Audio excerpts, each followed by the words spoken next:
episode of the Moss House Podcast. I'm your host, Hunter Begun, and I'm here with one of our two current artists in residence, Josie Licavoli.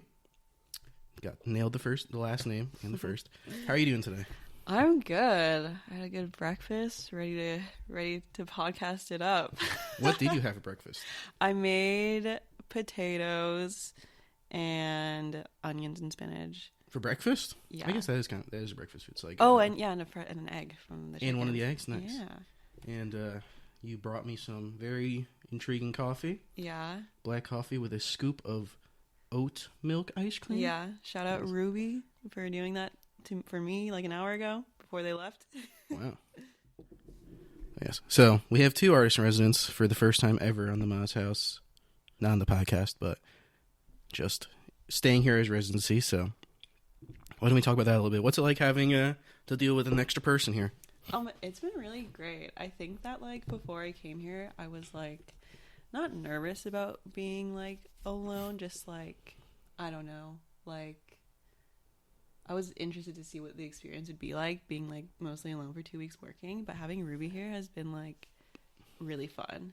I think like in general, like I think this is a lot of what my art is about too, like connecting with people and like talking to people, and I feel like we're like very like-minded, and like I think like our energies really mesh well together, and it's been really great. We like go on little adventures, and they don't have a license and I do, so we just like drive around. Yeah, we went thrift shopping. I got so much cool stuff.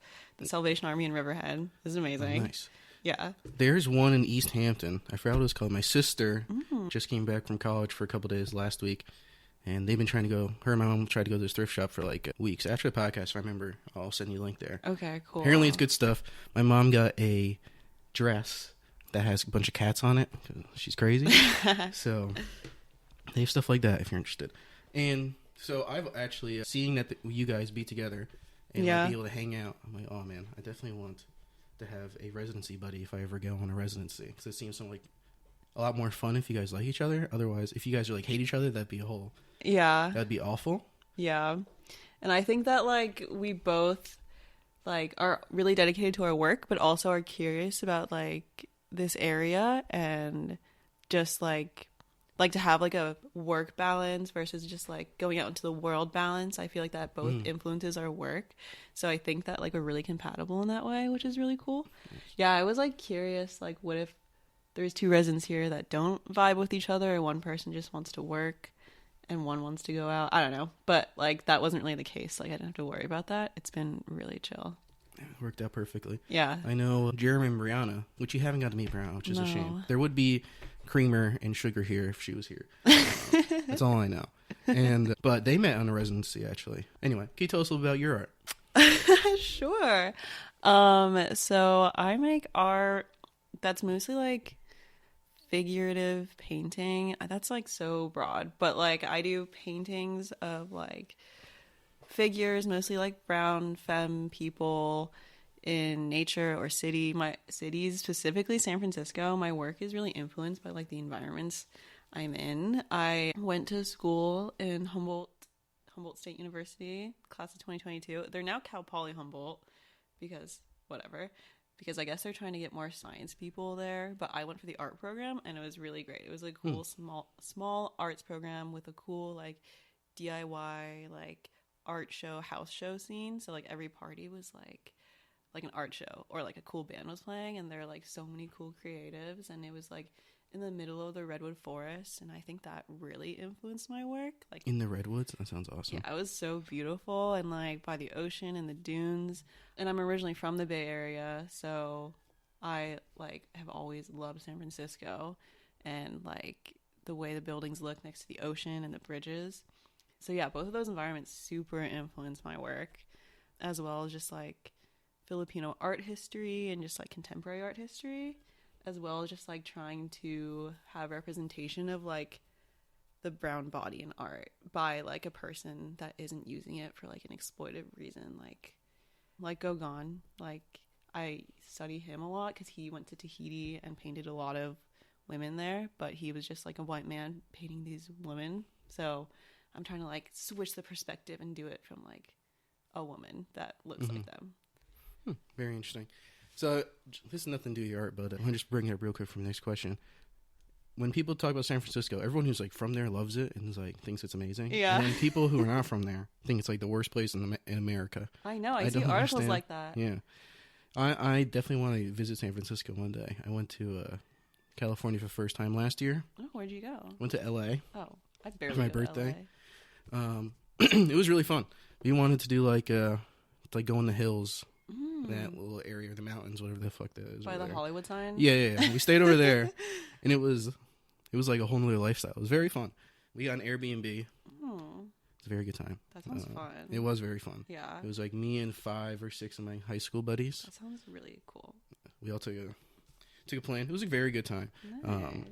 Anyone, I suggest going to California with a bunch of people you've known for like 15 years. It's a good time. And now we're all old, so you're only a year younger than me. Yeah. I found out. What are you, 1999, right? Yeah. I'm a 90s kid. Yeah, barely. But November 1999. November 1999. Yeah. Wow. Yeah, I'm June 98. Oh. So I mean, still barely 90s, but Yeah. I got 2 summers, so it counts a little bit. So I was looking at a lot of your art, very similar style. I mean, it's your style. Mm-hmm. How did you cultivate that style of creating art? Honestly, That's a good question. I don't know. Like, I think it started with just like drawing like self-portraits, and then also like when I was in college, like my freshman year, I was really into drawing like weird like monsters, like colored monsters, and like I was going through really like a breakup, and I was like drawing monsters, and I was like all sad, and then like I think like from that like emotional pain, I like started reflecting more on like my art and what I wanted it to be, so it like turned into something like way bigger than that. And I guess just like learning more about art history, and also like learning about like abolition and social justice, I really wanted to use my art as a tool to like represent people and ideas. So I think as I got better like painting as I was in art school, I just like kind of cultivated more like cultural awareness.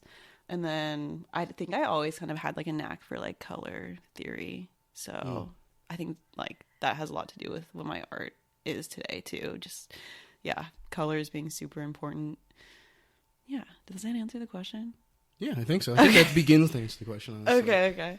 Because it's style. Or were you inspired by anybody? Currently, or just like in general? That's a good question. Yeah. I mean, is there someone that was like first inspired you to really take your art and see what you can do?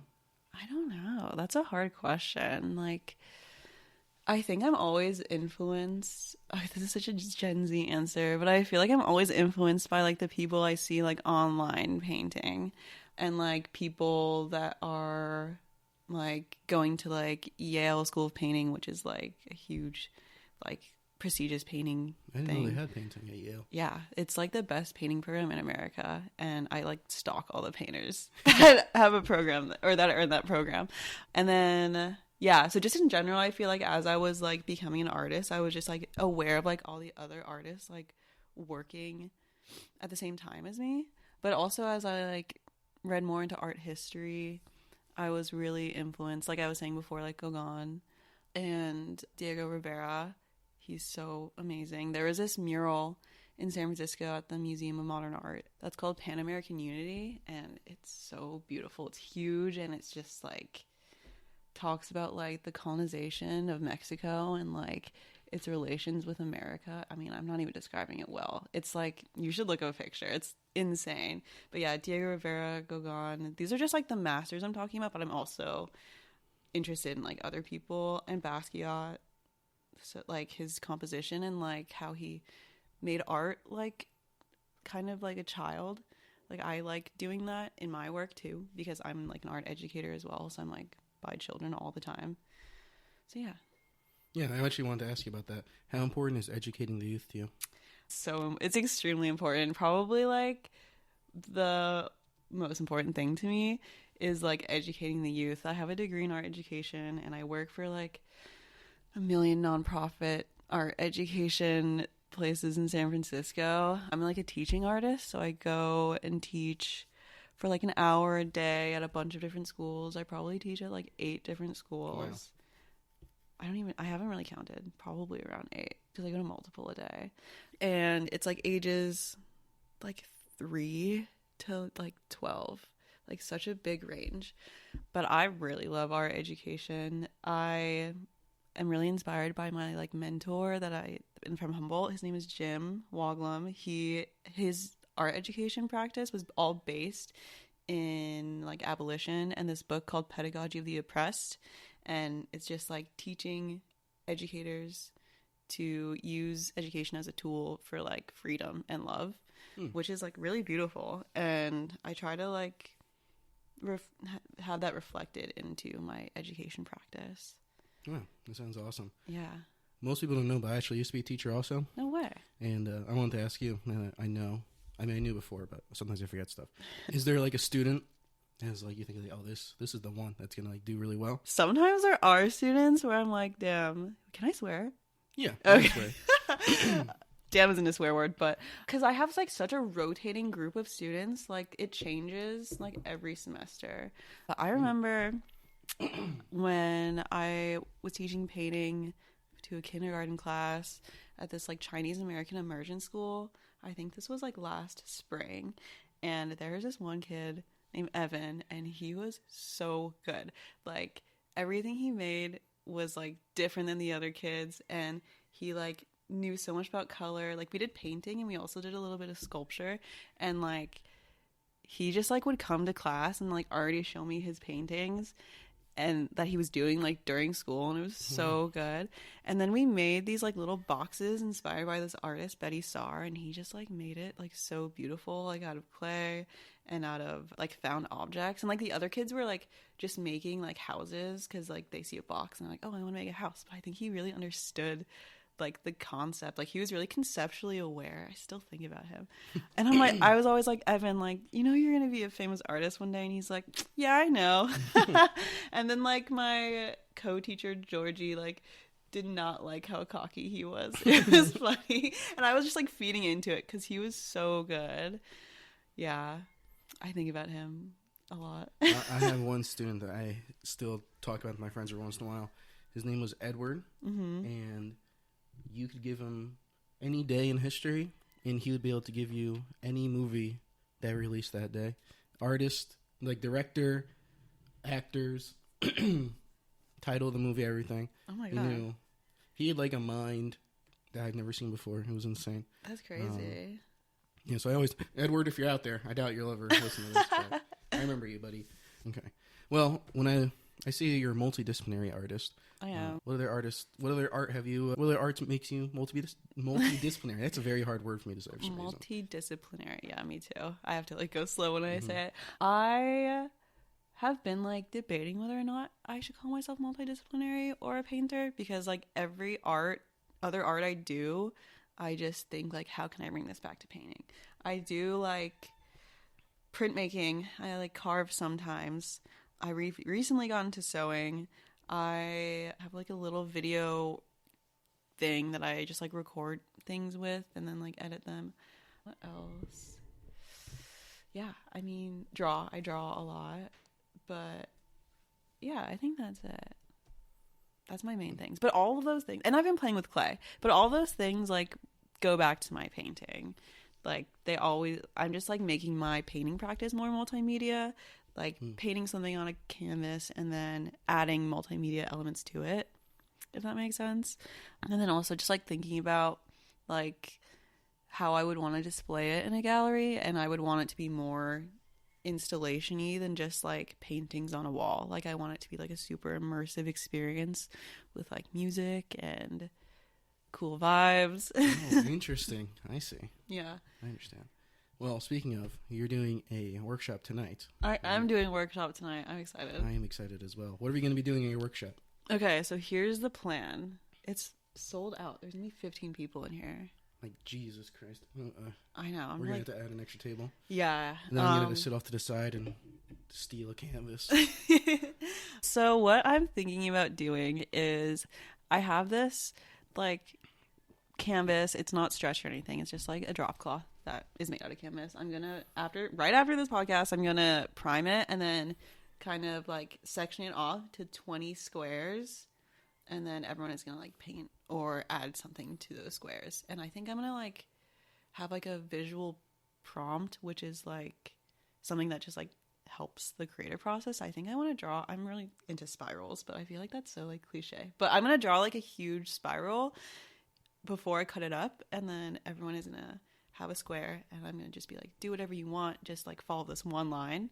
So then when I put it together, it's gonna be like a huge spiral, but each square is gonna be different. Oh, that's cool. I know, and then I'm gonna sew it together at the end when the workshop is over. That sounds very cool, actually. I used to draw so many spirals when I was a kid. Yeah. I just like the shape. Honestly, if I went to my note, we'd probably find a few of them. But I draw really weird stuff. Oh, They're just really? of lines. Like, they never have any... Sorry for everyone listening. They never have any, like, get to them at first. I just draw, like... I'll sometimes do, like, a spiral, and then I'll, like, draw a line somewhere. And then eventually it will look like a worm or something. And then I'll give it eyes. And then, cool. Then I just keep going. Intuitive-based artist. Yeah. What is that called? I'm a discovery artist, as they would call it, for like everything I do. I just discover it as I go along, honestly. Nice. So I know you like music as well, and you've made a mix that is available on YouTube, which we will talk about.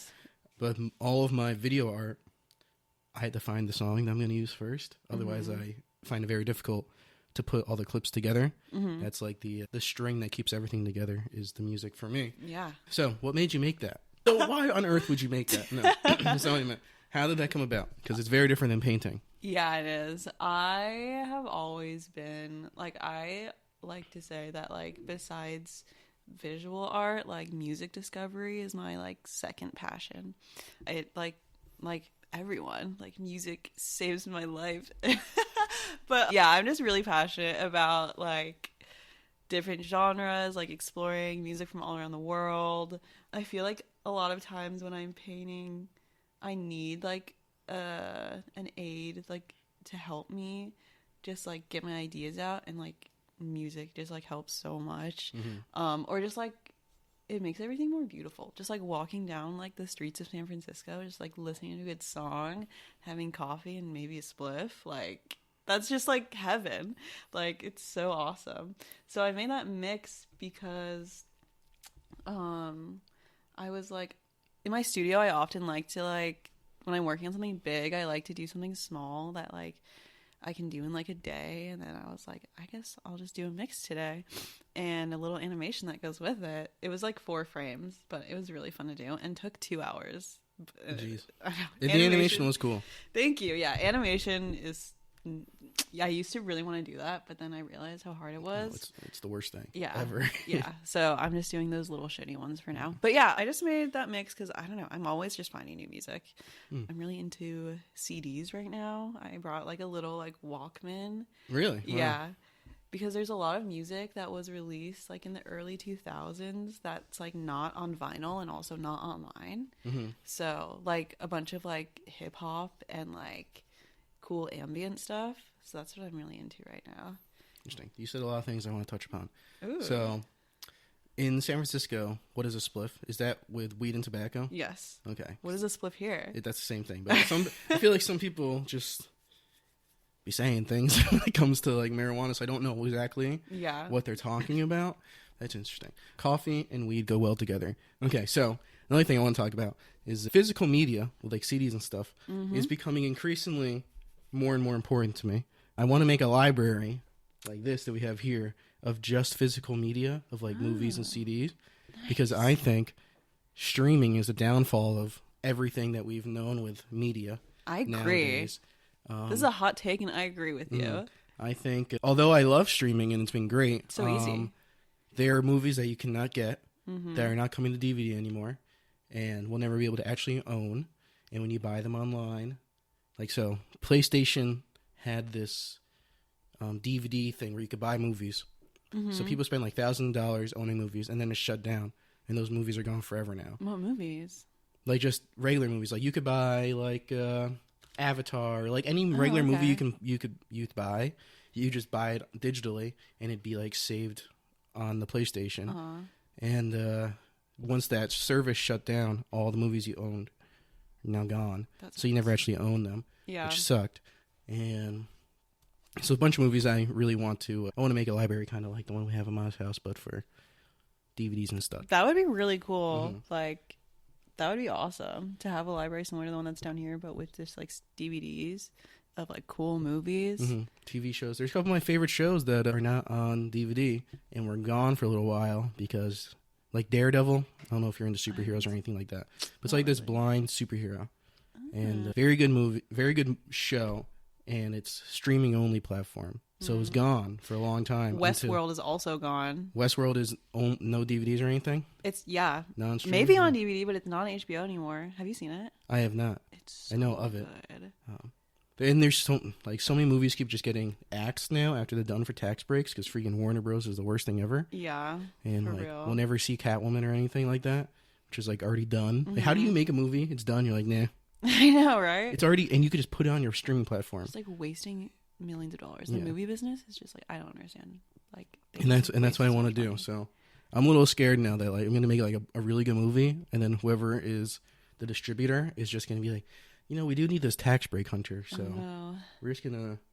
Then I'll have to release it and get sued, like through the back channels. I'll put it on. Sounds like a nightmare. Yeah, I'll put it on Twitter. Be like, okay, guys, here's my movie. Or you could do it. I don't have a TikTok, but I hear that people put movies and TV shows like on TikTok. Yeah, like, they do. I love TikTok. I love making things on TikTok. That's like my creative outlet right now. Oh, nice. Because working at Ma's house, which is great, but I work with a lot of other artists and do help them like their art and make videos that they want and do like videos that I'm not really don't really get my creative like itch out or whatever. So TikTok is what I use, making stupid videos for me and my friends, which is basically what I've always done as a multidisciplinary artist. I know you're not sure if you want to be called that anymore, but yeah, I don't know either. Is there a form of art that you want to try? Yeah, I mean, especially after seeing like Ruby's work, I would be so interested in like playing with projection and like video art and more like time-based art. Like time-based art? What is that? Yeah, Ruby was saying that their work is like time-based because I think it's like because their installation the other day was like it was just happening and like they were saying like it can never be repeated again with the people. Yeah, and like even if they show that somewhere else, it'll be different. And I think that is like an interesting relationship with time. So I want to do something like that. More installation. And like, I do think about light a lot when I'm painting, but thinking about light in a way that has to do with like a projector is so cool to me. So yeah, also like more sewing stuff. I have a friend named Donna who is so talented with like textile work and sewing, and she just had a show with her collective and it was so beautiful. Like her work was amazing. It was like a landscape and made out of different fabrics of different colors and like fake hair braided around it to frame it, and that was so amazing. Sounds interesting. Yeah, I'll show you a picture. Yes, please do. Yeah. So one thing I thought that was really interesting about Ruby's work at the time, now that you mention it, I know they also mentioned the way they had the projections going, they weren't in sync, so they'd never be like exactly the same every time you saw it anymore. Yeah. With the music too. And then I also thought that, because I was like taking steps back to record it, that the shadows of everyone were also kind of their own projections. Yeah. Because of how bright it was, because of it was dark, but how bright it became because of all the projections. I thought that was really interesting also. It's like kind of interactive in a way, which I think is really beautiful. And I was mad because I missed the flute. Oh my gosh, where were you? I was right there, but I wasn't ready with my camera. Oh, you missed it on. Okay, yeah. I was like over here, and then they were over here in the darkness. Yeah. So I had to like try to get over there in time, and then they were done already. I was like, God, oh well. Then I asked again. They weren't feeling it. So. I think Jeremy got it. I think Jeremy got like a picture. I saw he had his phone ready, and my phone was already out and on its little tripod thing. I just couldn't get to the proper spot in time. What are you gonna do? Nothing. Yeah. Nothing to do about it. So, yeah. Well, I guess it'll be a secret for everybody now. You get to go. Oh, yeah. How did you discover Mouse House? I honestly don't know. I think I just saw it shared on someone. So I have a studio at this place called Root Division, and it's a huge warehouse with 2 galleries, and then there's like 20 artists. Like, I think this is a guesstimation, like 10 upstairs and 10 downstairs, and they just like are always like sharing opportunities, and I'm pretty sure I got it from there. I also like found out after I got this residency that Alma also had this residency, who had a studio at Root Division as well. Really? And who I'm doing something with, like, in 2 weeks. I'm like teaching I'm like reviewing their students' portfolios, which is cool. Yeah, tell them I say hello. I will. Yeah, they're on the podcast. It's been a long time. Yeah. Are they doing well? Yeah. Okay, nice. That's so interesting. A lot of people, honestly, know each other. I think it's also just a small world thing. I guess so. Yeah. Like, a bunch of the artists from New York City, they always mention this one guy named DeMarcus.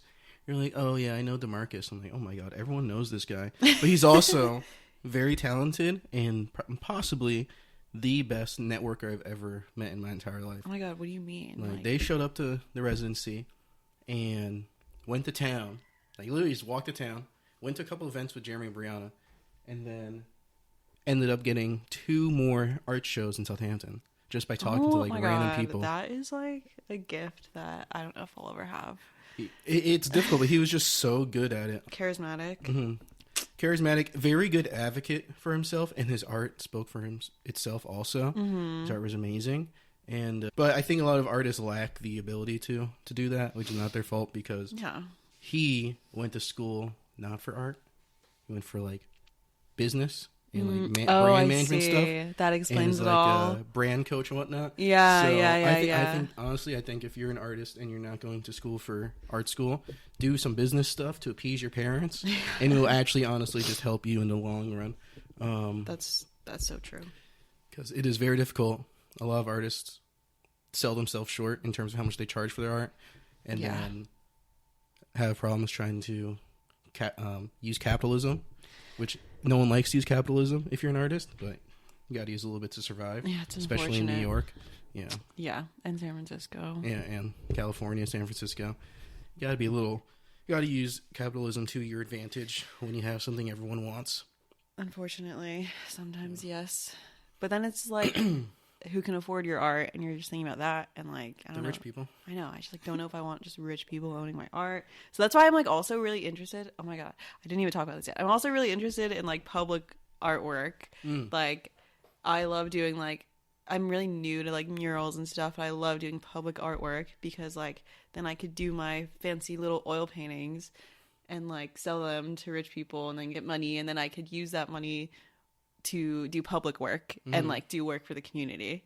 So yeah, that's something I'm like hoping to do in these next 1 or 2 years, is to do more murals. I've done 2 murals and we're doing 1 other public project right now. So yeah, that's how I try to beat capitalism. Were they solo murals? So the first one I did my senior year of college, and I partnered with the Asian Pacific Islander Club of a local high school. They commissioned me to paint a mural for them, and they just did murals for like the cultural clubs of the high school. It was like the Native American Club, the Asian Pacific Islander Club, the Latinx Club. And there's a Native American club? Yeah. We didn't have that. Oh, wow. And the Black Student Union. Well, yeah.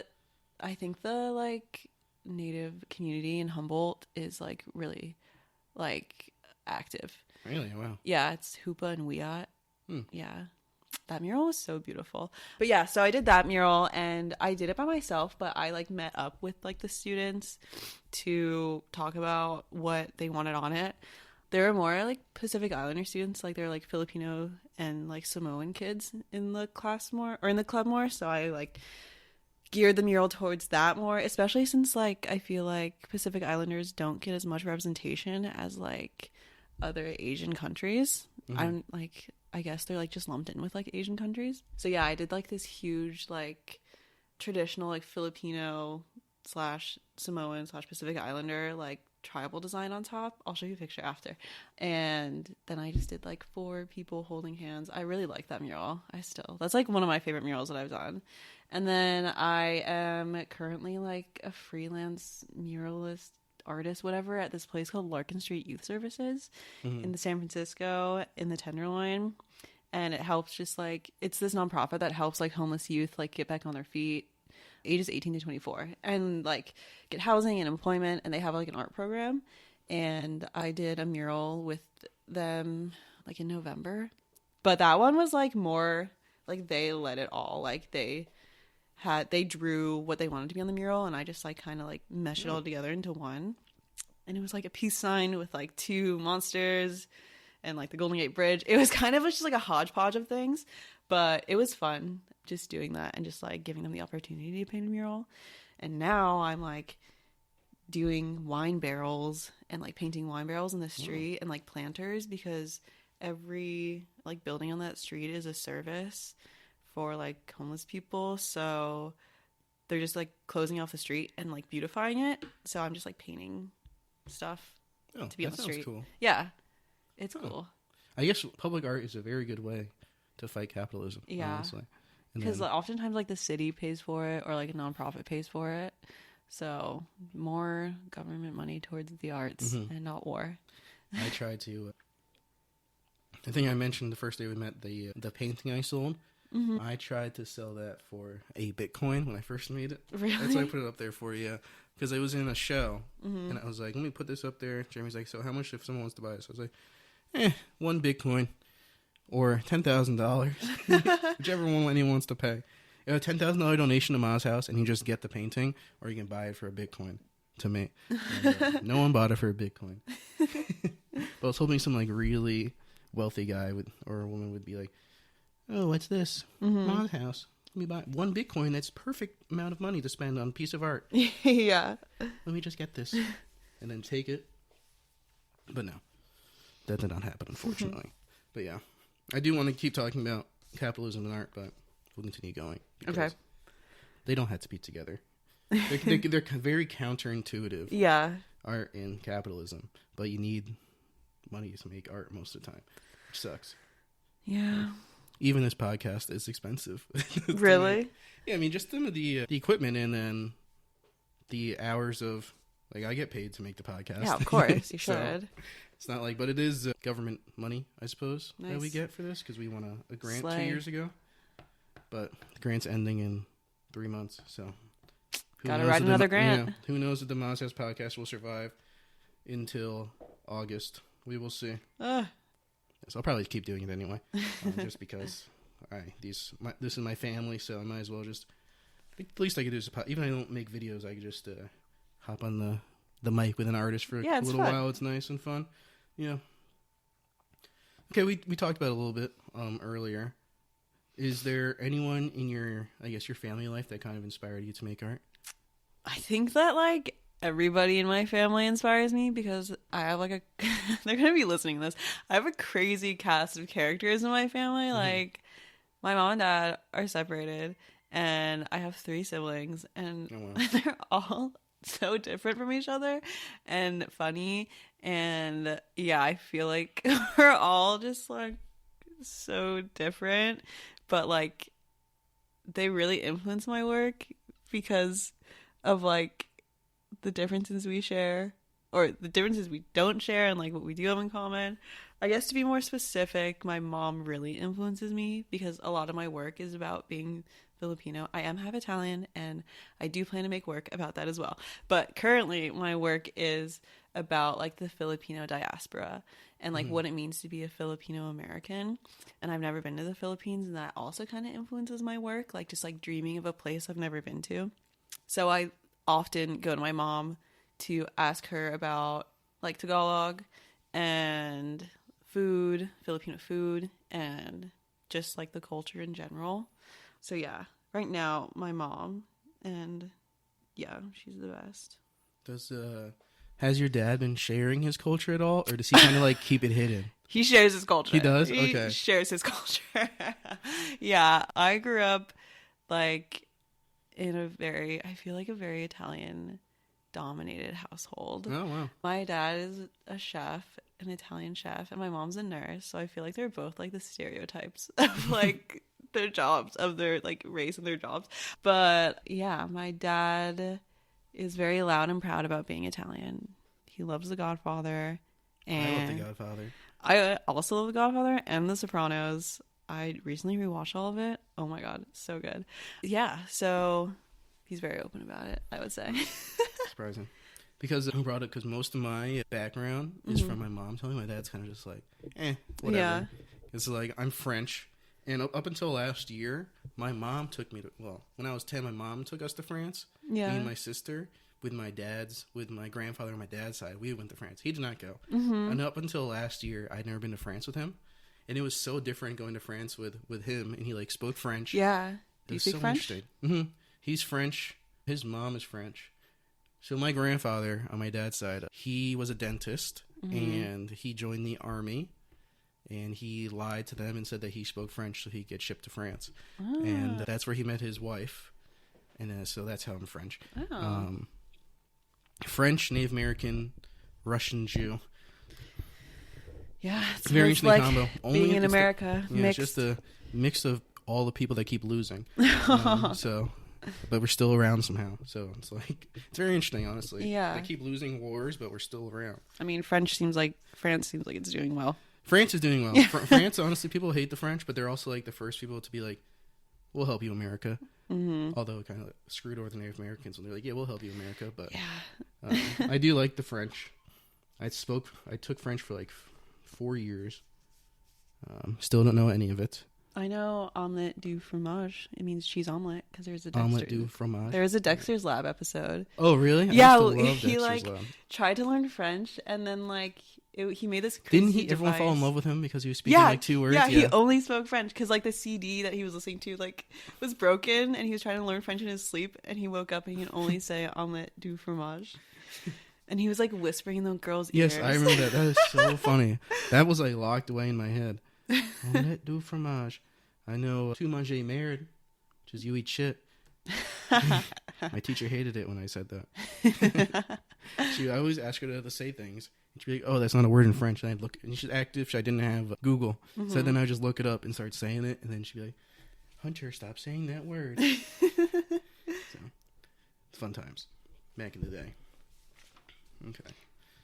Let's see. I have a lot more I want to ask you about, but as I keep like learning new things about you, I always forget my other questions. Sucks. Oh, okay.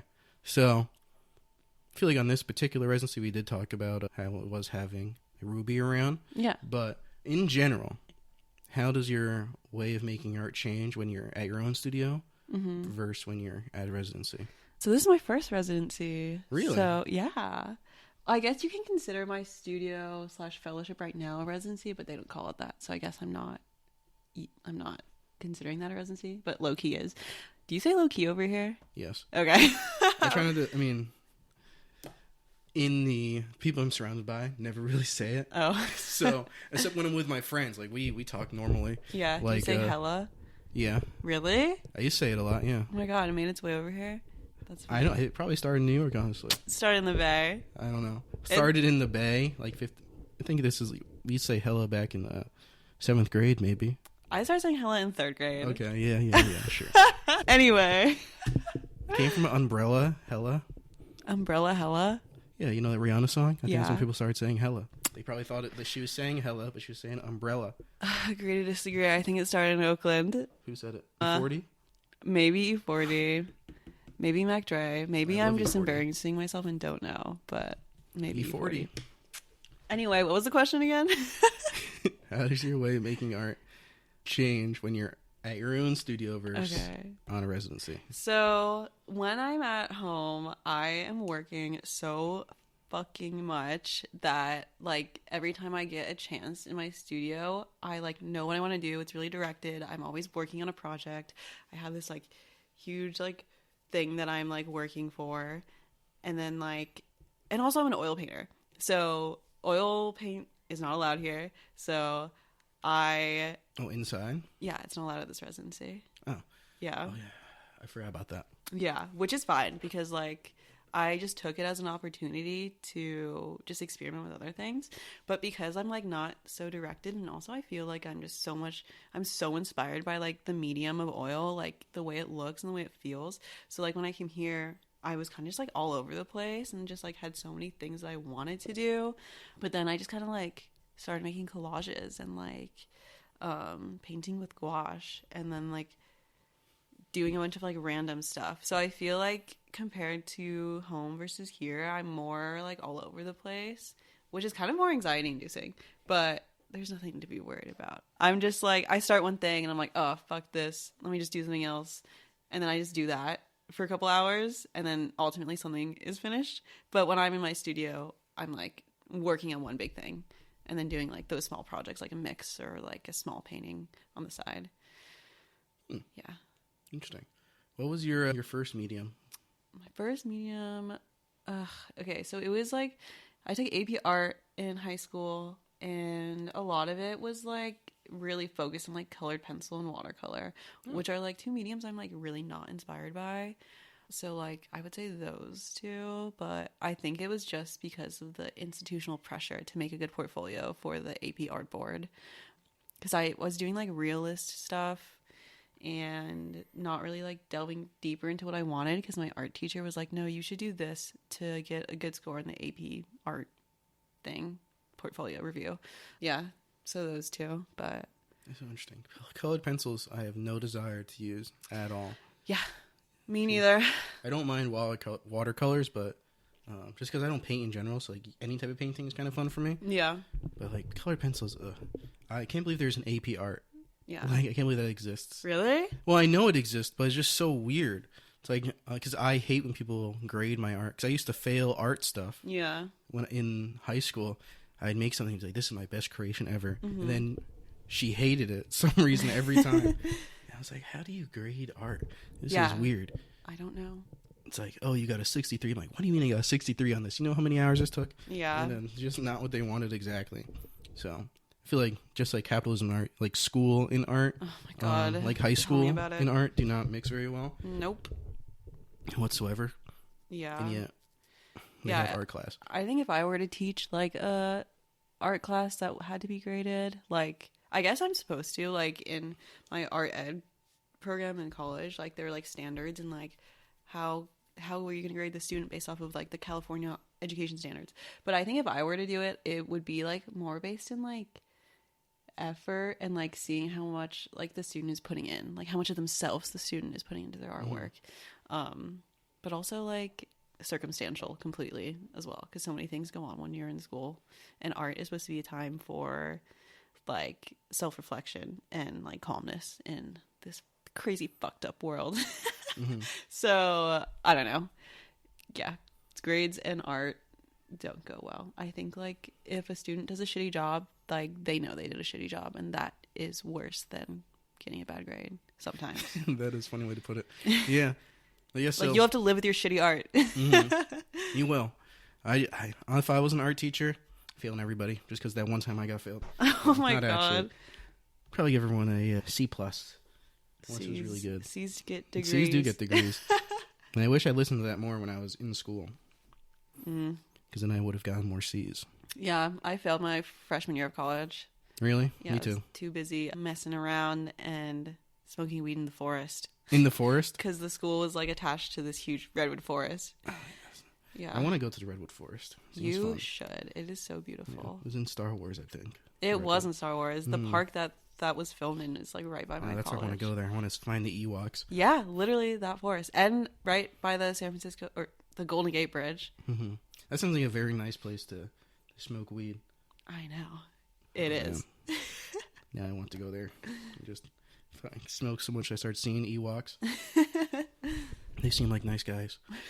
Usually, unless they hit me with like in the head with a rock. They do that. Yeah, they're so cute though. Mm-hmm. They are cute, but they can throw a rock real good. So make sure you dodge.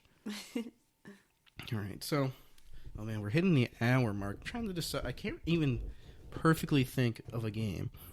How many minutes are we in? 51 minutes. Okay. It's gone by pretty quickly. I thought we were at 35. Honestly, let's see. I love podcasts. This is so fun. I want to be on more. It's easy. Well, not easy. It's easy. I guess it is kind of easy to be on a podcast, depending on how social anxiety you are. Yeah. Well, I feel like also since I met you before, I feel like I was like... It makes it easier. Yeah. It makes it way easier. And I feel like we're like the same age, so it's like just a conversation. Yes. Well, I'll tune back in now, but since we were talking about us being the same age, there's a lot of people that are much older than me. Never really get anyone. I guess you're one of the only people who have been younger than me, but still very close. I think we've had up to 4 artists out of 40 that have been my age or younger. So it's nice to like someone who, in general, my age instead of much older than me. Yeah. Because then I had to like act different. I'm like, oh man, I gotta be slightly more professional. Yeah. I have to. I don't know, it's just a whole different vibe than speaking to someone like around your age. Yeah. And you don't feel bad. Like, yeah. I don't know, it's interesting. Also, like, I feel like Ruby and I have been staying up late and making Jeremy stay up late and like go to karaoke and like party and stuff. Oh my god, I can't believe you guys got Jeremy to stay up so late.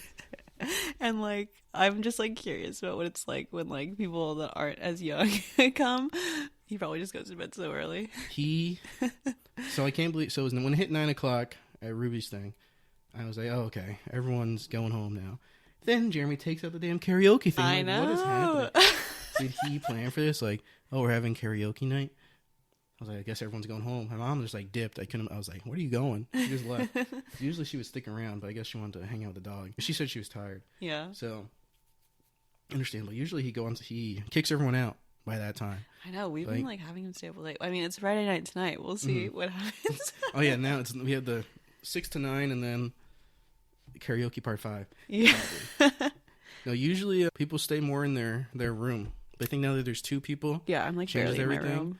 Yeah, it varies, but a lot of times the artist will, which is I think I mentioned it. Everyone was like, "Prove me wrong," but I swear to God, a lot of artists don't go to any of the workshops besides their own, and just stay in the room the entire time, which is perfectly fine, because they just are in the zone for working and don't really feel like connecting as much to like random people that show up at Miles' house. Oh, but everyone here's so nice. But it's part of the fun.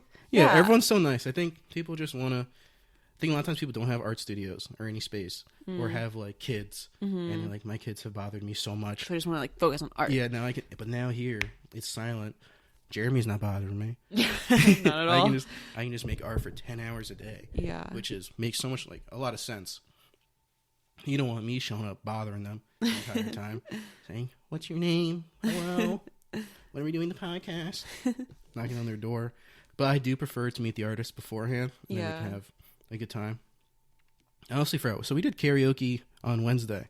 Yeah, we did. We karaoke'd it up. We did. It was unbelievable to do karaoke so on Wednesday. Long. Yeah, I thought I was going to do one song, then get to sneak the hell out of there. But it became slightly entertaining because Jeremy was doing so many songs. Yeah. And he's a quiet guy usually. Yeah. So we had to like usually beg him to do karaoke. And once he actually did the first song, he's like, okay. He stayed like 3 or 4. I know. He did more than I did. He closed us out. Yeah, and he closed us out. Insane. Yeah, so I guess that is the good of having multiple artists. Yeah. The energy is like exponentially doubled. Yeah, and we're both young and we really mesh well together. I'm curious what it would be like with 2 other artists. Me too. We'll find out. Yeah. We get to definitely fix up the cottage. Oh my God. It's hilarious and like sad that Ruby does not hate sleeping there so much. Yeah. Because it does sound very scary. Some like ghosts in the walls. Yeah. I used to ask everyone on the podcast until it became slightly more serious thing. And I made someone cry because of this question. But I asked them if they believed in spirits or anything like that. Cry. They believed. They believed. Yes. Well, so do you believe in spirits? And have you ever had a paranormal experience? I do believe in spirits. I think I believe in spirits so much that I like want a paranormal experience so bad and they stay away from me.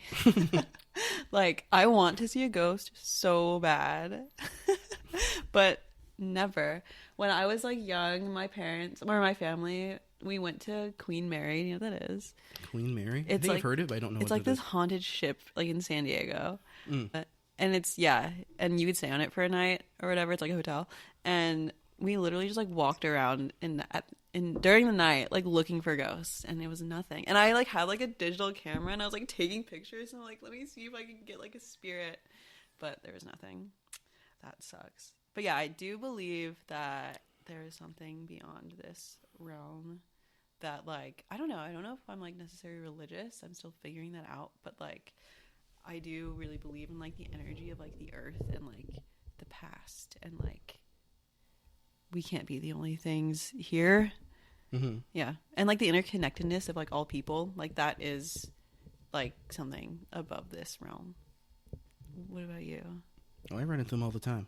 Oh, really? Mm-hmm. I'm jealous. Not as much in the past, like 6 months. Mm-hmm. I think they're asleep, like just chilling right now. Mm-hmm. I haven't been anywhere really where they're hanging out. Mm-hmm. I used to run into them a lot when I was a kid. And then, let's see, 2 years ago was probably the weirdest one. In terms, it was April Fool's Day. It's coming up on the 2-year anniversary.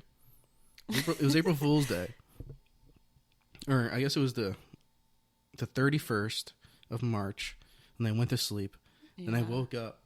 And there was a ghost right above me. Like this green guy. Like the Green Goblin? No, he was an old guy. He was like an old man. And he was just like staring at me. And I was like, what are you doing? And usually the ghosts don't bother me. I just like see them. They're like hanging out. Yeah. So I was like, I was like, what are you doing? Get out of here. Trying to sleep. I'm like, not now. I'm trying to sleep. Was this a dream? No, this is not a dream. Okay. Because I woke up. And I never have dreams where, like, you know, in movies, like, they wake up and then they wake up again. And then something happens. That shit like that happens to me sometimes. I've always wanted to experience something like that. So. It's scary. Yeah, I imagine. So I was like, get out of here. And then I, like, kind of kicked it to, like, get him out of here. Yeah. And I went right through him. And then he just, like, flew above my head. Were you at home? Yeah, I was at home. Oh, my God. I was at my dad's house. Who was this green man? I don't know. He was fine. He was just being annoying. And then I woke up. I was like, oh, God. Did you feel fear? You just sound like you felt annoyance. I felt annoyance. I didn't fear because usually me and the ghost have kind of like a unspoken agreement. I don't bother them. They won't bother me. Okay. You and the ghost? Yeah, all ghosts out there. Or at least the ones I run into are usually very nice and they're just hanging out. So he was just pranking me. I knew it was just prank because I knew it was April Fool's Day, so he was just pranking me. And then he left once I finally went, like, kicked through him. And then I got up and, like, went to the bathroom. So that's how I knew it was, like, fully. I was like, oh, my God, that was weird. So then I went to the bathroom and then went back to bed. And I was like, oh, my God. The next day I woke up and I was like, oh, my God, I can't believe a ghost April Fool's joked me. I couldn't believe it. But I haven't had anything like that in a long time. I used up all my ghost juice for, like, a year. Ghost juice. Mm-hmm. My abilities. I told him to get the hell out of there, so he probably got mad. He's like, oh, you don't want to see me anymore, I guess. Hunter. So, kicked me out. I don't know, and then I guess there was one more, but it wasn't really... It's just kind of like a very big coincidence. I had a dog named Layla. Mm-hmm. I have a current dog named Saka. But before we got Saka, we buried my dog in the front yard. So when I walked past it to get to my car, I had to stop by the grave. I stopped by the grave and go, what's up, Layla? And I stopped by the grave, said hello, and then... You saw a dog ghost? No, I didn't see the ghost. Oh. But I was communicated with. And so then I turned on my car, and you know the song Layla? You never heard of that song? By who? By Eric Clapton, I believe. How does it go? It goes like... I don't want to sing it on the podcast, but it goes like, Layla, you got me on my knees, Layla. Like that. You might have never heard of it. But on my car, it will show the song name. Yeah. And the song was not playing, but just the song name was on there still. Oh my it was like God. frozen on there, and that's never happened before. So it's That's just like kind of beautiful. Layla. Yeah, so that wasn't really like running into a ghost, but it was like a nice That's very quotation notes coincidence that Layla was like, yeah, I'm here. What's up? That's very cute. Yeah. So that was the most recent, a couple months ago. So ghosts be showing up sometimes. Yeah. Shout out to, I stopped asking a question, then an artist named Suhei, who listens to all the episodes, said I missed that question that I used to ask. And I try to bring it back when I remember to. Oh, hi, Sue. Yes. She's very nice. Shout out Suhei. And my mom's favorite art that I think has ever been shown here was this giant painting she made. It's very expensive. My mom is considering still buying. Where is it? Is it here? No, it used to be here. Oh. Now, I don't know where it is now. Probably with her or being shown somewhere else. Mm-hmm. Okay. A couple more questions. And It's okay. If we went over the hour. We have gone about over the hour. Or whatever. But we'll do a couple more and then. And you're the editing master, so you can just. Yeah, editing master. You can just decide what you want in this or not. Mm-hmm. And then we could do the quick game. Okay. If I can come up with one time. Okay, so. Is there anything that I should have asked you about that you've. That's the next question. Is there anything I should have asked you about? If I have anything coming up? Oh yeah. Do you have anything coming up? Oh my god, thank you for asking. Yeah, actually. So my friend Georgie is curating a show called Nebula, and it's about like being mixed in the spirituality of like diasporic identities. What does diasporic mean?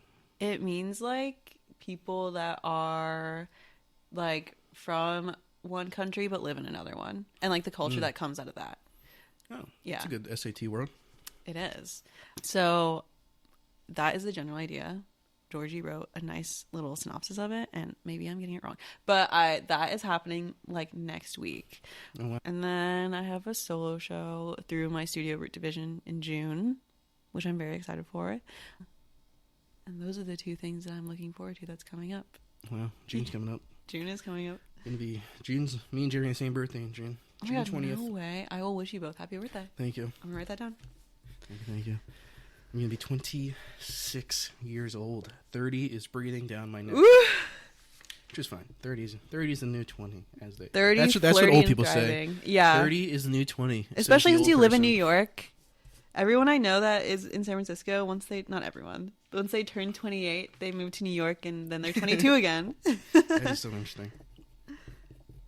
Yeah, I'm basically like 19 years old because I live in New York. Yeah. I'm not allowed to drink anymore. So interesting. I'm very excited to be 26, but like not really. I don't know. My whole life is going to be different once I turn 26. My sister just turned 26. Really? Oh yeah, how many? We have 3 siblings? I have 3. How do you know? Did I say? Mm-hmm, you said. I have 3. Do you have, do you have any brothers, or are they all sisters? I have 2 brothers and 1 sister. Yeah. Nice. I have 2 siblings, 2 sisters. And they're both very different than I am as well. Yeah. My youngest sister, they're both younger than me. Still in high school. She's like more popular and cool than me and my other sister. But so that's interesting how she's turned out. And then, and she's like more like living the rich girl life. It's very fun. She was like boarding school, and like the phase 2 of my dad's life is very different than phase 1 of having kids. So it's very. Me and Isabel took the brunt of the crazy father, and then now he's so much better. So that's interesting. And then Isabel, my other sister, who was just here, she's about to graduate college in May. I haven't met her. Is she around? I haven't met her. She was. You just missed her. What? She was here when we. She's in college now. When we had Anthony's had her workshop, she was here at my mom's house taking care of the dog.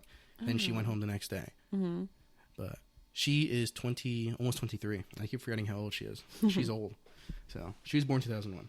So a year older than she is. But she's like very different than me still. No art, but loves TV. I think she wants to be like an exec at NBC. Is like her end situation. Good for her. So it'll be fun. And I'm excited to go to her graduation because it's at Yankee Stadium. She goes to NYU. No way. That's so fun. My prom was at the Giants Stadium. MetLife? No. Oh, San Francisco Giants? Yeah. Yeah, sorry. I was like, the New York Giants. San Francisco. Shit. Yeah. I've never been to a Giants game. Actually, I think I have. It's so fun. Because they're at the Yankee Stadium all the time. Yesterday was opening day. No way. Oh my God. I will be attending baseball games. It's so fun. I love baseball games. Sometimes I watch it. Sometimes they're not as fun to watch on TV.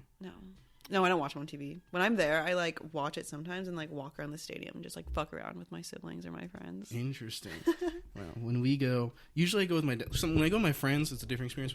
I go to most of my games with my dad and my siblings, and he loves to get these special Jim Beam suite tickets. It's just like regular tickets, but there's like this room that you can go into, and they'll serve you. It's like an air conditioned room. And they'll give you like free popcorn and free peanuts. And nice. And we will take as many free peanuts as we possibly can. Nice. That's like our goal is who can get more free peanuts every time we go. That's fun. And then when I'm with my friends, we're like just getting extremely intoxicated and taking the train home, hoping for the best. But yesterday was first day of the Yankee game. Who are they playing? Playing the Astros, Houston Astros. We hate the Astros on this podcast. We hate the Astros. They're annoying. All right, enough about baseball. Enough sports. Yeah, although I love it. Where did you see art taking you once you graduated college? San Francisco. I always wanted to because grew up in like a suburb around San Francisco. I never lived in San Francisco, but throughout college I was always there. Like every time there was a break I would go down. My sister lives there. She's lived there for a while, and like I have a couple friends that live there, so I always wanted to just like be in the city. So yeah, that's why I saw it taking me and like establishing myself within the arts community there, which I feel like I'm doing a pretty good job. I've only lived there fully for like a year and a half, and I feel like pretty integrated into the arts community there. So like planning on staying there for a couple more years, maybe getting my MFA there, and then just like traveling, like doing cool residencies, or like maybe like doing like murals, like traveling and doing murals would be really cool. Yeah, I want to travel for art. But yeah, also maybe like live in another country. Oh, what country? I don't know yet. Have you been abroad a bunch? No, I have only been to Italy and London. I went London? my friend went to school in London, and I stayed there for a week, and it was so fun. Wow. Have you been?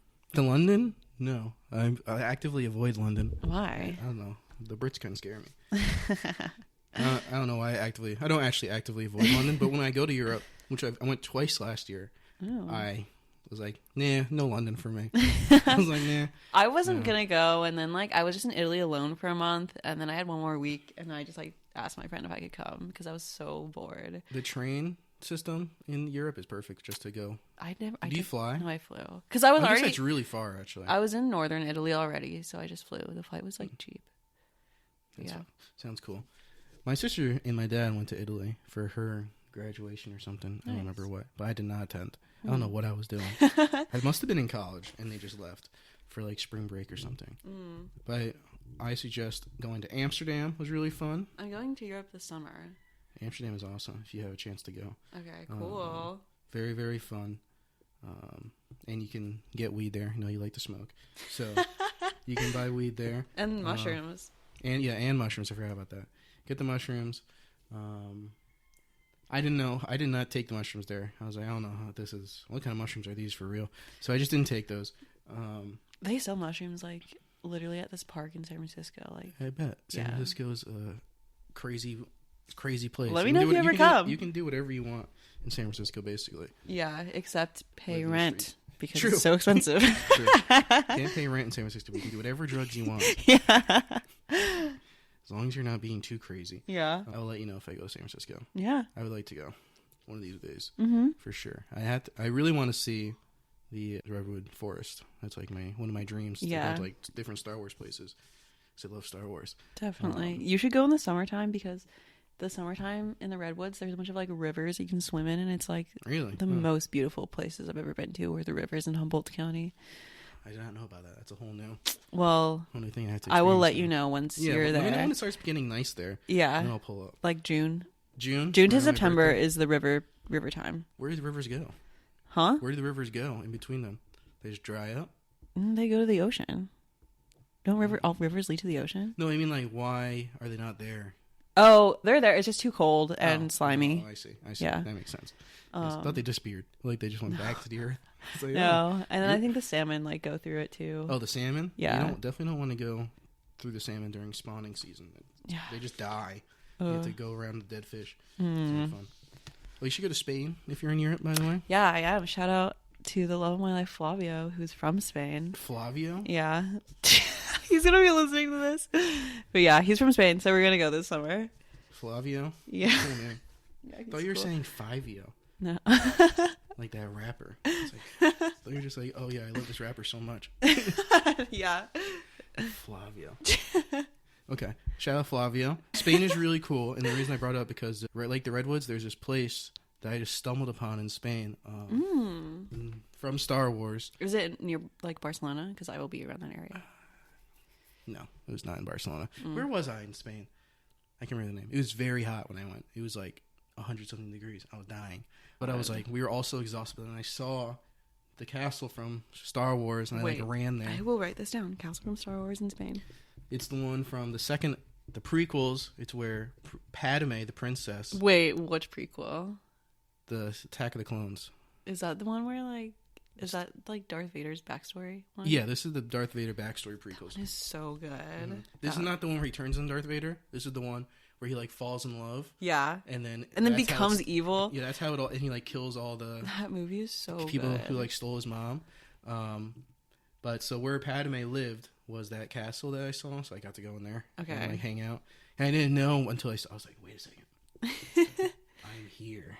It was I think the place is called Naboo in the movie. Yeah. And then something in Spanish. Something in Spanish. Something. Spain is really cool, and Portugal.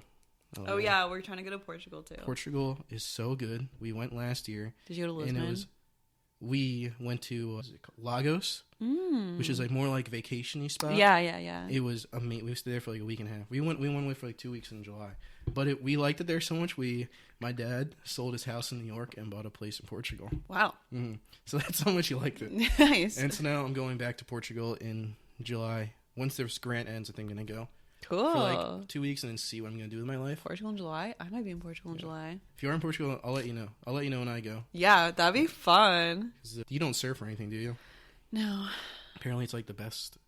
This is like, I mean, if you weren't like an expert surfer, I would not say to go to this place. But like these are like 100-foot waves and like where the surfing championships are over there in Portugal. But I haven't even seen the house yet, so I'm very excited to go. Cool. It should be fun.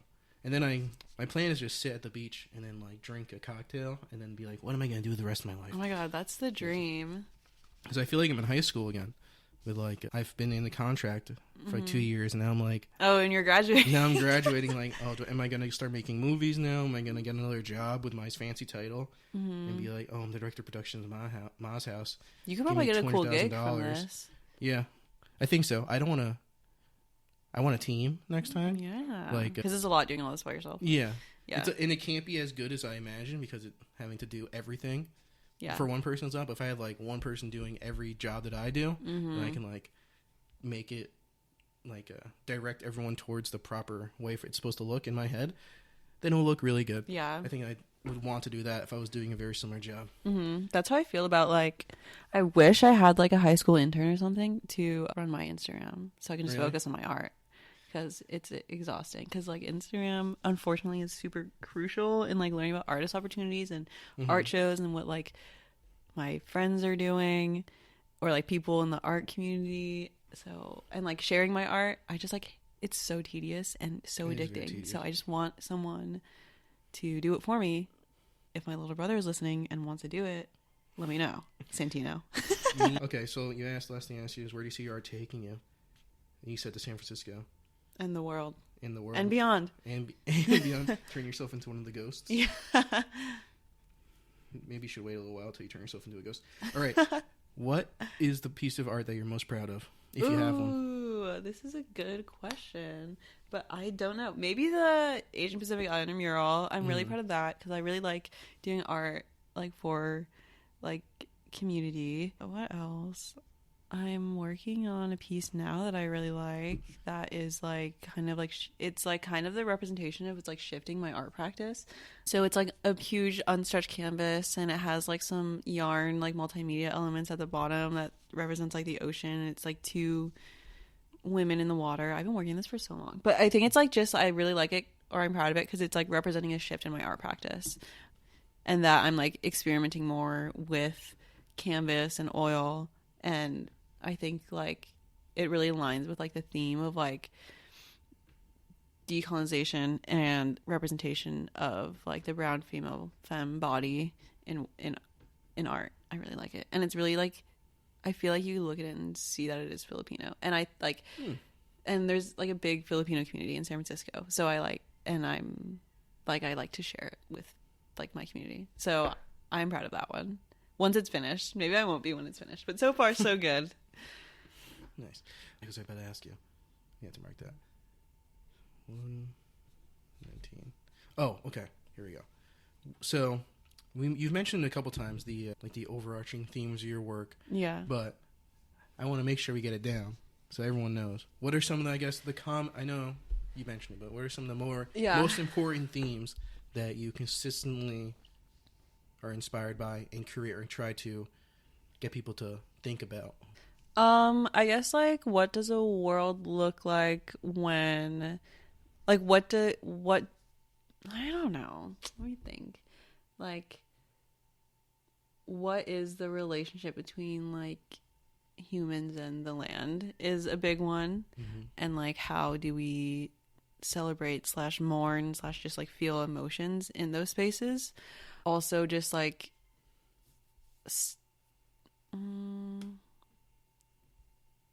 like the diasporic identity is one of them. And what else? I don't know. This is hard. I know I've been talking about it, but it's... You basically have answered it before. Yeah. But just like trying to get into bullet points is hard.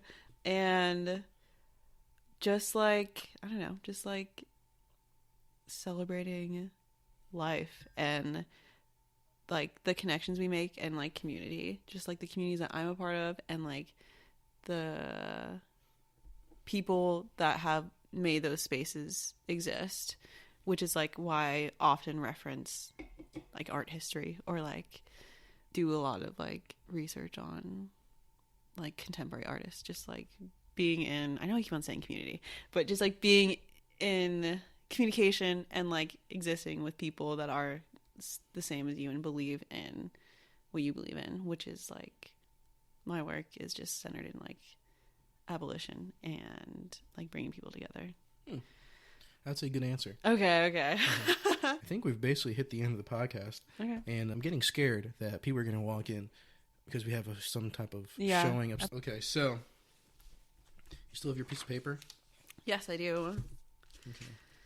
Okay. It's been a while since we played the game. Okay. But we'll try to do it quickly. So this is called the draft. Not the army type of draft. This is more like a sports draft. So we're going to each get 5 picks. Okay. And you get first pick, and it's like you pick, then I pick, then back and forth, Okay. until we each get 5 things.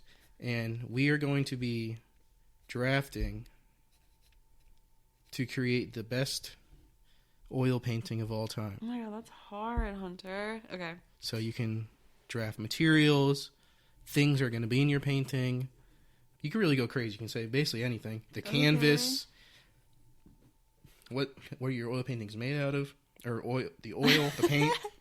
Okay. So, and I don't know. I've never made an oil painting. So you should. And then at the end, we'll describe what our painting would be. Okay, let's do it. So you get first pick. Okay. You're on the clock. So, 1, a huge unstretched canvas that's hung by like beautiful rope or twine. What's the difference between stretched and unstretched? Stretched is like when it's on a frame, and unstretched is just like a piece of fabric. Interesting. Yeah. Okay. With my first pick, I am going to take the oil from redwood trees. Okay, what color would that be? Red. Oh, okay. Every color that redwood could be. Okay, so like the whole painting would be like different shades of red. Yeah, but it's also enforced with the force. Plus there's a little force in there. Plus the force. Okay. Now I'm like because of the redwoods. Okay, red. Okay. And there's like Ewok fur a little bit in there. Okay. Now I see what this game is. That's why I always let you guys go first, because I don't get the best first pick. Yeah, because then you do like a magical one. You only get 1 magical item. I can only get 1 magical item. No, I'm kidding. You can get 5. So it could be like the tool I use to make it? Tools could be. Oh, yeah, that's a good. I'm gonna need a brush. Yeah, I guess like brushes, like really authentic paint brushes, like from like I just learned this because I work in an art supply store, that oil brushes are made from like hog hair, like the tail. Like no, just like their fur. I don't know if it's called fur. Like hog hair, whatever is on hogs. That a bunch of brushes made out of hog hair, because it's like really like textured and like rough. With oil paint, you need like that brush you're holding is like really soft. Yes, this is not hog hair. No, not hog hair. That's like more so trying to replicate synthetic. Horsehair. Yeah, this is synthetic hair. Yeah, but hog hair oil paint brushes. A bunch Interesting of them. Pick. These just regular hogs, not magical. Okay, fine. Flying magical hogs. So your painting's going to start floating away. I see. Yeah. All right. For my second pick, I guess I need a canvas and some materials. For my canvas, I am going to use the skin of a unicorn. Oh my goodness. Stretched. Okay, so we're making 2 different paintings. We're not making one. No. We each get our own painting. Oh, okay. I thought that probably completely changes everything for you. Okay, so after huge unstretched canvas, hog hair, paintbrushes, I'm going to go with, let me think. I'm like not thinking out of this world like you are. I'm just like thinking of like super fancy art materials that already exist.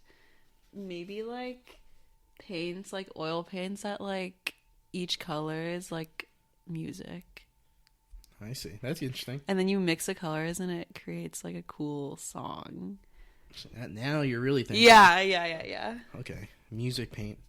Music paint. That's a good idea. I should pick silence paint to counteract your music paint. Just kidding. I already picked my paint. For my brush, I am going to pick a...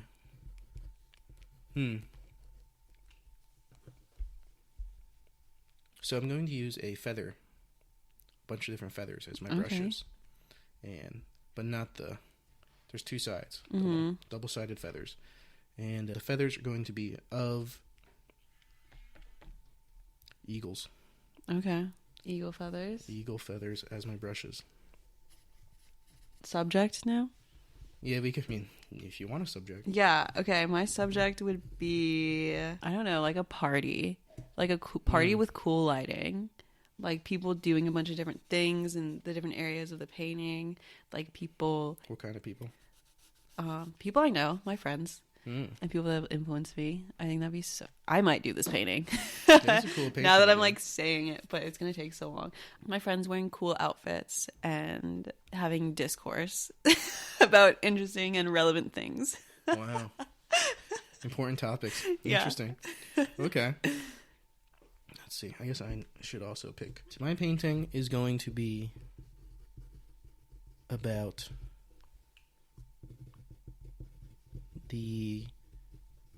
of Atlantis. The Lost City. I'm gonna find it. I found. We both should actually do these paintings. I found Atlantis for my painting, and it's going to be during the prime of Atlantis. When I find it, I'm gonna catch a glimpse of what it used to be, the greatness it used to be, all the technology and the creatures and / people that used to live there, and I'm going to see it, but for a split second is going to be engraved in my mind. I'm going to be able to. And I had to paint it. It's the only way. So that's what's happening. That's beautiful. Thank you. Okay, last one. Okay, I'm gonna throw in. As I was saying, I'm maybe a multimedia artist, maybe not. I'm gonna throw in like really cool embroidery and clay. Can I do 2 in 1? Embroidery and clay? Yeah. Oh, man. Maybe if you sew the clay. Yeah, I'll sew the clay. Whatever. And, like, the embroidery is, like, with beautiful beads and crystals. And then the clay is, like, clay from, like, straight from the earth. Like, isn't all clay? Yeah. It could be. You're thinking too small. Clay straight from Mars could be anywhere. Okay, fuck. Okay, clay from Pluto. Fuck it. Pluto. Okay, nice. Yeah. The beads are from the center of the earth. And the bottom of the ocean. Were they just hanging around, or were they take material and make it into beads? They're already beads. Oh, okay. I see how it is there. That's a big 5th pick. I can't believe that pick fell to the 5th round, honestly. All right, for my final pick, I guess I really need something to bring it all together. I am going to enlist some assistance. Okay, that's a good idea. And have the ghost of Da Vinci to guide my hand to create what I need it to be created. So you're gonna try to put Da Vinci's hand, have Da Vinci's hand possess your hand, basically. Yes, but I'm gonna have him use his style. No, I'm gonna have him possess me to create in my style. but with his abilities. Okay. So it's really just an ability enhancer. Yeah, I see. And then, so, Leonardo da Vinci Ghost. And I had to wear a glove. This is a fun game. Yeah, it is a good game. I had to wear a glove while he's possessing me, or he may take over. Oh. Or I may have to chop off my hand. So, like, I put the glove on, and it will go. When I take it off, it's so gone. he's in the glove. So a glove with dimensions. Yeah, and the glove also happens to be OJ's glove. It's the same glove that OJ used. It was actually Da Vinci the whole time. You want to know who drove away that was driving that white Bronco? Da Vinci. The glove did not fit anymore. Da Vinci. All right, those are my 5 picks. So, okay. I guess since you've picked first, I'll describe my painting first. Okay, go for it. This oil painting, title TBD, is made using oil derived from the redwood trees of Star Wars, aka the ones in California. But the paint is imbued with slight remnants of the Ewok fur and the Force. Mm-hmm. So it has, although it is one paint, whatever you think about changes the shades to whatever you're feeling, but it's all shades of red. Beautiful. I'm drawing. Interesting painting about the ocean. That's all red. Yes, exactly. So, not think that through. But you know what? It's cool. It could be blood red. So there's water and blood. So that kind of there you go. So you get a little bit of blue there. Mm-hmm. Purple, maybe. I don't know. That kind of makes sense. You do purple. Okay. Well, and I figured out a way to fix it. So the skin of a unicorn can change any paint that you have as my So it's my canvas. It's skin magical. Of a unicorn. And whatever, it doesn't matter what paint you have because it will change the color for you to what it should be. Mm-hmm. So that's how my redwood paint is being fixed. And our brushes are eagle feathers, the pointy side for fine lines and the feather for brushing. And our topic, I hit myself in the face with a pencil. Our topic will be Atlantis, the lost city. And from the moment I got a glimpse of its former glory, it's so random. After finding it, and that one moment I decided I must paint this. And the only way that I could possibly paint this is if I put on the glove of Leonardo da Vinci, and the same glove that OJ happened to use. It just happened to be the same glove. And neither of them happened to fit properly, but Da Vinci is able to take over in using my artistic style, but his skill. So my artistic style is brought to the brink of perfection, and I get all the credit because it's my style, but his ghost. My style, but his skill to create this is how my oil painting has come to be of Atlantis. Beautiful. Okay, so mine is like a huge, maybe like 10 by 8 feet or bigger unstretched canvas hanging from beautiful twine, painted with the brushes of hogs that fly, their fur / skin / whatever texture makes their body. A huge array of sizes and types of paintbrushes from them with musical paint. Each color is a song / music genre, and then when you mix those together, it creates a really interesting song. So by the end of it, the painting will be like a masterpiece of music that no one's ever heard before. And the subjects will be my friends at a party with cool lighting, doing a bunch of different things and talking about and engaging in discourse about relevant topics. And it will have cosmic clay from Pluto and be embroidered with crystal beads from the center of the earth. This sounds so beautiful. The cosmic clay sounds amazing. Yeah. I will say, it's not a true party until everyone's talking about relevant topics and politics at the party. That really adds to it. Yeah. It really helps everyone really feel the groove. It could go either way. I think it could bring people together, or someone could say some shit. Mm-hmm. It's always, you gotta be careful. Yeah. You gotta be careful what you're saying. I get in trouble all the time for what I'm saying. But not on the podcast, though. I'm pretty good. Usually. All right. Well, do you have a name? My name is Josie Licavoli. No, I meant for the. I meant for your painting. Oh, my painting would be called The Party at the End of the Universe. Party at the End of the World, or End of the Universe. Yeah. That's a good name. Really? I think so. Give me a movie name. Yeah. I still don't have a name, but the Ghost of Atlantis is what my painting is called. Mm-hmm. The glove fit. The Ghost. The Gloves of Atlantis. Beautiful. Thank you.